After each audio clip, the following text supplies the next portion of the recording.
আসসালামু আলাইকুম। আশা করি সকলেই একটু আনন্দিত হয়েছেন যে শিরোনামে দেখতে পেয়েছেন যে 3টি কোম্পানি শর্ট টাইমের জন্য আপনাদের সাথে আমি আলোচনা করব। হ্যাঁ, আমি 3টি কোম্পানি আজকে আপনাদের জন্য অন টেস্টিং বেস যে কী ধরনের আমার যারা সাবস্ক্রাইবার আছেন, আমার যারা পরিবারে আছেন, তারা আসলে যে ধরনের প্রোডাক্ট চাচ্ছেন আমি আসলে সেই ধরনের প্রোডাক্ট দিতে পারছি না।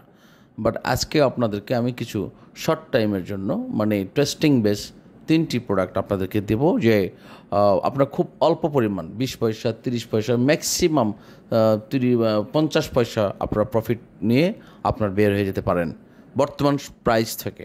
যারা নিউ ইনভেস্টর আছেন বা যারা নতুন করে ইনভেস্ট করতে চান বা যারা পুরাতন বিনিয়োগকারী আছেন কিন্তু আটকে গেছেন, আপনাদের আলাদা কোনো পোর্টফোলিও বা কোনো বিও অ্যাকাউন্টে যদি আপনার থাকে সেই সুযোগটা আপনি নিতে পারেন। আমি একদম জেনারিকভাবে 3টি কোম্পানি আপনাদের কাছে দেব যেটা আপনারা 30 পয়সা 20 পয়সা 50 পয়সা লাভ নিয়ে আপনি প্রফিট টেক করবেন। বাট একটা কথা মনে রাখবেন যে সিদ্ধান্ত আপনার, কারণ আপনার লাভের অংশটা কিন্তু আপনার। আপনি কতটুকু কিনবেন, আপনি যতটুকু খেতে পারবেন, হজম করতে পারবেন, মনে করবেন যে আপনার এই টাকাটা আপনার optional. Okay, just try on your condition and think that you can reach your destination. ওকে, আপনি জাস্ট ট্রাই করবেন, বাট আপনি একবার সব কিছু উতরে এসে এখানে ঝাঁপিয়ে পরে আবার আমাকে ব্লেম দিতে পারবেন না। এটা একটা ধরনের এক্সপেরিমেন্ট যে আপনি 3টি কোম্পানিকে আমরা দিলাম যে কতটুকু আমরা এখানে ডেভেলপ করতে পারি। আমি একটু আলোচনা করে আসি, তারপরে আপনাদের 3টি কোম্পানির আমি আলোচনার মধ্যে থাকবে, বাট পরে আমি 3টা উল্লেখ করব যে কোন 3টি কোম্পানিকে আপনারা ফার্স্ট প্রায়োরিটি বেজে আপনি 20 পয়সা বা 50 পয়সা প্রফিট নিয়ে বের হয়ে যেতে পারেন। আজকে 584 কোটি লেনদেন হয়েছে, আজকে 8.42 পয়েন্ট গ্রোথ হয়েছে। এখানে অ্যাডভান্স হয়েছে 172 কোম্পানি, ডিক্লাইন হয়েছে 166 কোম্পানি, আনচেঞ্জ 55। আমি কিছু কমেন্টসের ব্যাপারে কথা বলবো, পাশাপাশি আমি 1 2 3 4 5 6 7 8 9 10 11 মোট 11টা কোম্পানি নিয়ে আলোচনা করব। এর মধ্যেও আপনি 11টা কোম্পানির দিকে আপনি চোখ রাখবেন। অনেকেই বলছেন যে ভাই আপনি এতগুলো কোম্পানি কেন বলেন, গতকাল আমি যে ভিডিওটি দিয়েছি 20টি কোম্পানি। দেখুন আমি আপনার পোর্টফোলিওতে কত বা কী ধরনের শেয়ার আছে আমি জানি না। এখন অনেক ভালো ভালো কোম্পানি আছে, অনেক ভালো কোম্পানি আছে যেগুলো ভালো করছে বা রিসেন্টলি ভালো হয়। এখন আপনার পোর্টফোলিওতে কেনা আছে কোনটা, আপনি কোন ধরনের কোম্পানিতে ইন্টারেস্ট বেশি, এটা নিয়ে তো আসলে বলা যায় না। আর যদি আমি খুব অল্প পরিসরে কোনো কোম্পানির নাম বলে দিই তাহলে সেটা এক ধরনের অপরাধে সামিল হয়ে যায়।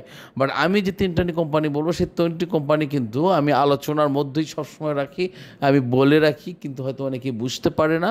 বাট এই জন্য আজকে ভেরি স্পেসিফিকলি আমি 3টা কোম্পানি বলবো। যেমন আমি আপনাদেরকে যে কথাটা বলি যে আজকে আমি যদি আলোচনার দিকে চলে যেতে চাই, সেখানে আপনি দেখেন এন পলিমার, এটা একটা ক্লোজিং প্রাইস হয়েছে আজকে 29 টাকা 30 পয়সা, আজকে 20 পয়সা দাম বেড়েছে, 1,07,000। আপনি এই কোম্পানিটা একটু স্টাডি করে দেখবেন যে এই কোম্পানিটা আপনার বর্তমান কন্ডিশন কোথায় এসে দাঁড়িয়ে আছে এবং এর গন্তব্য কিন্তু এখানে থাকার কথা নয়। সুতরাং আপনারা যদি লং টাইমে প্ল্যান করেন আপনি একটু ভেবে চিন্তে দেখতে পারেন, এটা সিদ্ধান্ত আপনার। এরপর আপনি আসুন সিঙ্গার বিডি, আছে ক্লোজিং প্রাইস 108 টাকা 40 পয়সা, আজকে 40 পয়সা দাম বেড়েছে। আপনার এখানে মূলত হচ্ছে মিডল্যান্ড ব্যাংক এবং ডাচ বাংলা ব্যাংক। আপনি মিডল্যান্ড ব্যাংক এবং ডাচ বাংলা ব্যাংকের দুটোর দিকে আপনি চোখ রাখতে পারেন, এগুলো ভালো একটা পোর্টফোলিও, ভালো একটা অবস্থান প্রকাশ করছে। পাশাপাশি আরেকটি কোম্পানি হচ্ছে সিএনএ টেক্স। এই কোম্পানিটির ব্যাপারে আমি একটু তথ্য দিতে পারি, সেটা হচ্ছে যে আপনার 19শে ফেব্রুয়ারি 2001 সালে এই কোম্পানিটি প্রতিষ্ঠিত লাভ করেছে। দেখবেন তৎকালীন যখন জোট সরকার ছিল, 4 দলীয় জোট সরকার, তখন এই কোম্পানি প্রতিষ্ঠা লাভ করেছে। পরবর্তী 2017 সালে এসে এটা আলিফের কাছে এটা একর হয়ে যায়। 2021 সালে এসে সেটা আবার স্বল্প পরিসরে আপনার চালু হয়। বর্তমানে এটা চট্টগ্রাম বেস কোম্পানি, এখানে চালু উৎপাদনে আছে, বাট আপনারা এটা চোখ রাখতে পারেন। যে কোনো সময় আমূল একটা পরিবর্তন যদি আসে, তো যারা খুব অল্প দামে কিনে ভালো কিছু করতে চান, শর্টলি কিছু ইনভেস্ট আপনারা রাখতে পারেন।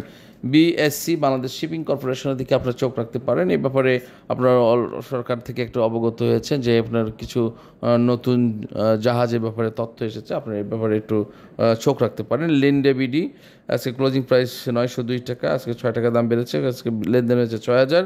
নাভানা সিএনজি, আপনারা এদিকেও একটু চোখ রাখতে পারেন, আমি বরাবরই আপনার সাথে আলোচনা করেছি। আরেকটি আলোচনা করেছিলাম আপনাদের কাছে যে কেয়া কসমেটিক, আজকে যদিও এর দাম বৃদ্ধি পায় নাই, দাম বাড়ে নাই, বাট আজকে ক্লোজিং প্রাইস 5 টাকা 10 পয়সায় আছে। এখানে 10,50,000 আজকে এখানে হাত বদল হয়েছে। আরেকটি কোম্পানি আমি আপনাদের সামনে একটু নতুনভাবে আমার ওয়াচ লিস্টে বেশ দীর্ঘদিন ধরে ছিল, আমি দেখার পর আজকে আমি এই কোম্পানিটিকে আমরা ওয়াচ লিস্টে সংযুক্ত করেছি, হাক্কানি পাল্প। এটা ক্লোজিং প্রাইস 61 টাকা 50 পয়সা, আজকে 5 টাকা 10 পয়সা দাম বেড়েছে এবং 5,37,000 হাত বদল হয়েছে। এবং আপনার বরাবরই আপনার সাথে আলোচনা করে এসেছি ফুয়াং সিরামিক, যেটা আমি গত কয়েকদিন ধরে আলোচনা করে আসতেছি। দেখুন আজকে কিন্তু এটা আবার 30 পয়সা নেগেটিভ হয়েছে। আজকে ক্লোজিং প্রাইস 13 টাকা 20 পয়সা, আজকে 12,77,000 কেনা বেচা হয়েছে। প্রশ্ন আসতে পারে, আমি আসতেছি আপনাদের আলোচনার ভেতরে। বেস্ট হোল্ডিংস, আমি আজকেও আপনাদের বেস্ট হোল্ডিংস নিয়ে কথা বলছি। সেটা এখানে আজকে ক্লোজিং প্রাইস 16 টাকা 60 পয়সা, আজকে 20 পয়সা দাম বেড়েছে, 13,77,000 এখানে হাত বদল হয়েছে।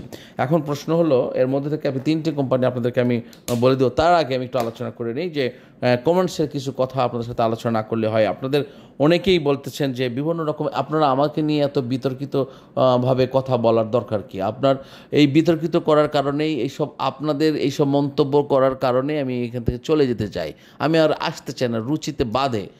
হ্যাঁ, আপনাদের মধ্যে সি ক্যাটাগরি বিনিয়োগকারীর জন্যই কিন্তু আজকে বাজারে এই অর্ধপতন। ভাই আমি আমার একটা ওপিনিয়ন এখানে দিচ্ছি, আপনাকে শুনতে হবে কেন? আমি বারবার বলছি, the all decision is yours, you will get benefit, you will be benefited, you will make good decision, you will be benefited. আপনি ভালো করবেন, ভালো সিদ্ধান্ত নেবেন, লাভ করবেন, এটা আপনার, সব কিছুই বিলংস টু ইউ। এখানে আমি কারো পক্ষে কথা বলতে যাব কেন? আমি কোম্পানির প্রতিনিধি হয়ে কথা বলার আমার দরকার কি? আর এখানে আমার বিজনেস কি? আমি যদি বিজনেস হতাম, করার বহুত রাস্তা আছে, ঠিক আছে? আমি এইসব মধ্যে নেই। সুতরাং আপনারা এইসব বিব্রতকর মন্তব্য করেন, একটা রুচিতে বাধে আপনাদের।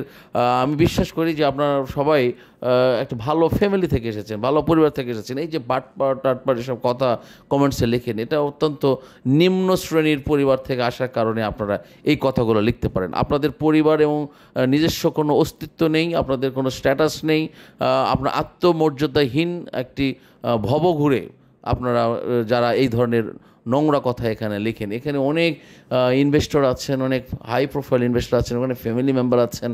এইখানে আপনার কমেন্টসগুলো দেখেন, আপনাদেরকে রুচিতে বাঁধে না?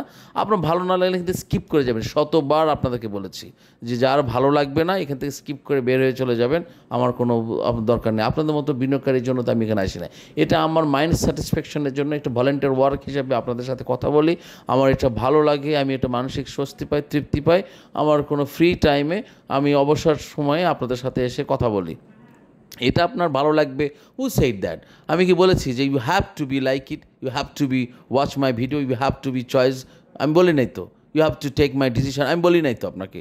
সো প্লিজ, এইসব একেবারে নোংরা মানুষগুলোর জন্য আমার আসলে রুচিতে বাধে। তারপরেও আমি কথা বলতে চাই না, অনেক চেষ্টা করি যে আপনাদের এসব উত্তর দেবো না, তারপরেও না বলে থাকতে পারি না।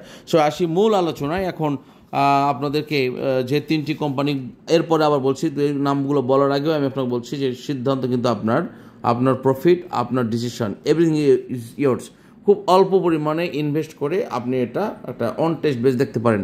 প্রথমে 1 নম্বর বলছি বেস্ট হোল্ডিংস। আপনার এখন 16 টাকা 60 পয়সা ক্লোজিং প্রাইস আছে, এটা আপনারা একটু দেখতে পারেন। তবে যেহেতু 2 দিন দাম বেড়েছে, একটু ওয়াচ করেন। এরপরে আছে আপনার ফুয়াং সিরামিক, এটা আপনি দেখতে পারেন, এবং হাক্কানি পাল্প। আজকে আপনি 3টি company, so Fu-Wang ceramic, best holdings এবং হাক্কানি পাল্প, এই 3টি কোম্পানি নিয়ে আপনারা খুব অল্প পরিমাণে আপনার যে ক্যাপাবিলিটি আছে, যতটুকু আপনার ক্যাপাসিটি, যতটুকু আপনি মনে করেন যে এখানে এই ইনভেস্টটা যদি আটকে যায় তাহলে আমার কোনো বড় ধরনের কোনো ক্ষতি হবে না, তাহলে আপনি এটা টেস্ট কেস হিসাবে আপনি এটা নিতে পারেন। আমি মনে করি যে এটা ভালো কিছু হবে, এবং আমার বিশ্বাস যে এখান থেকে বের হয়ে আসার পর আপনি ভালো কিছু করতে পারবেন। আরেকটি বিষয় আমি আলোচনা করতে চাই, সেটা হচ্ছে যে আপনার শতভাগ সিদ্ধান্ত আপনার, শতভাগ লাভ আপনার, শতভাগ আপনার, সব কিছু আপনার। আমি আপনাদেরকে একজন মাত্র ভাই হিসাবে, বন্ধু হিসাবে, সহযাত্রী হিসাবে, একজন ওয়েল হিসাবে আপনাকে এই আমার ওপিনিয়নগুলো তুলে ধরি। আপনার কোনো কিছুর লায়াবিলিটি আমি নেব না, এবং আমার চ্যানেল এটা নেবে না। এটা এক ধরনের মানে সেবামূলক একটি বক্তব্য আমি দিয়ে রাখি, এটা আমার passion. So thank you very much. আমি আশা করি যে আপনাদের একটি সফলতার পথের দিকে এগিয়ে যেতে পারবেন, আপনারা ভালো কিছু করবেন। অস্থির হওয়ার কিছু নেই, বাজারে ভালো দিকগুলো আসতেছে। নিয়ার ফিউচার একটি রোড ম্যাপ যখন আমরা পেয়ে যাব, ইলেকশানে রোড ম্যাপ যদি পেয়ে যাই, পলিটিক্যাল গভর্নমেন্ট যখন ফর্ম করবে, বাংলাদেশ বিনিয়োগ বাজার ইনশাল্লাহ উতরে যাবে, আন্দোলিত হবে অল ওভার